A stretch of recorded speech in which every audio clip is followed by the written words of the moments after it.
Welcome back to DS Trucks. In today's video, I want to ask the question, is the PowerBoost worth it in 2022? So the reason I'm thinking about this is because I recently got into an accident with my F450 and my insurance provided me with a loaner. And what are the odds?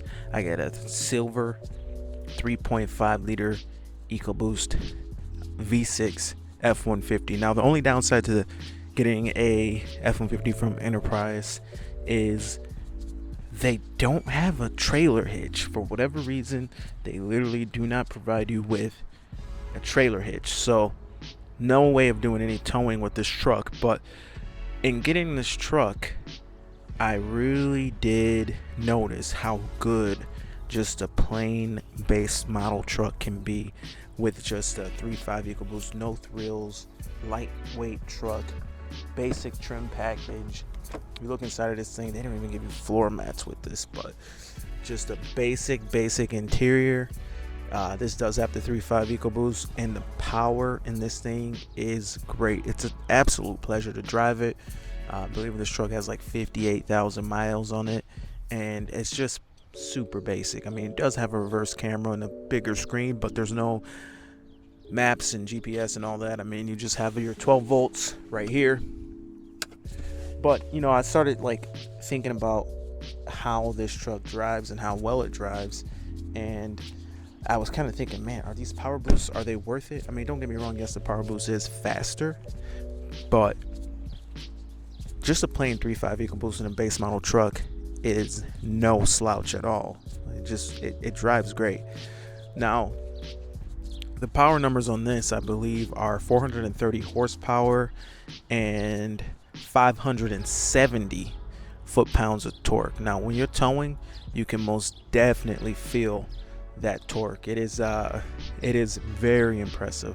This max tow package, I can put 1,000 pounds on the hitch, and it just levels out. And they do say you can only do 500 pounds on the hitch, but sometimes you just got to do what you got to do. I ended up taking my dump trailer after there was an accident with my F450. I put the dump trailer on this because they had to tow everything. They had to tow the dump trailer and everything to the to the next location. The truck was out of commission. My 450 was out of commission. This truck, this F150, towed the dump trailer. It leveled out 1,000 pounds on the hitch, leveled it right out. It pulled it. I forgot to put it in tow haul mode, and it literally will pull 6,000 pounds without even starting up the engine.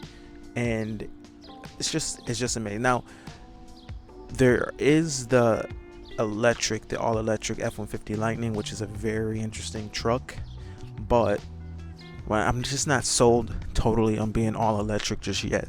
What I do like about the PowerBoost is it has a lot of the same functionality as the electric F150 Lightning in the bed here with the onboard power. You get quite a bit of capability here. When you look in here, you've got your 120 volt outlets, and then you have your 240 volt. And I do kind of like the idea of being able to run this on gasoline. What I will say about the whole PowerBoost setup is, for all this extra work and extra money that comes with getting a PowerBoost, it's not terrible, but with the extra money that it takes to get a PowerBoost, I think the power on these outlets is pretty good. But I think only 30 more horsepower, it's okay, don't get me wrong, but I think a lot more people would be interested in a PowerBoost if they gave you another 100 horse with the electric system. Now, the sport mode and everything is pretty cool with the extra 30 horsepower, and it does give you 70 foot-pounds of torque, which is fine, but I don't know, maybe it's just on paper. I think 30 horse just isn't that big of a sell. The PowerBoost has 430 horsepower versus the regular 3.5 EcoBoost, which only has 400 horsepower. But then again, you can still get this Pro power outlet On a regular 3.5 EcoBoost, you just don't get the high level. I mean, you can, I shouldn't say pro level. I guess this would be the pro level. I don't know all the terminology exactly, but you can still get a pretty decent size inverter with a regular 3.5 EcoBoost or even with a Raptor. But this truck, being the higher level PowerBoost, you have like 7.2 kilowatts of power.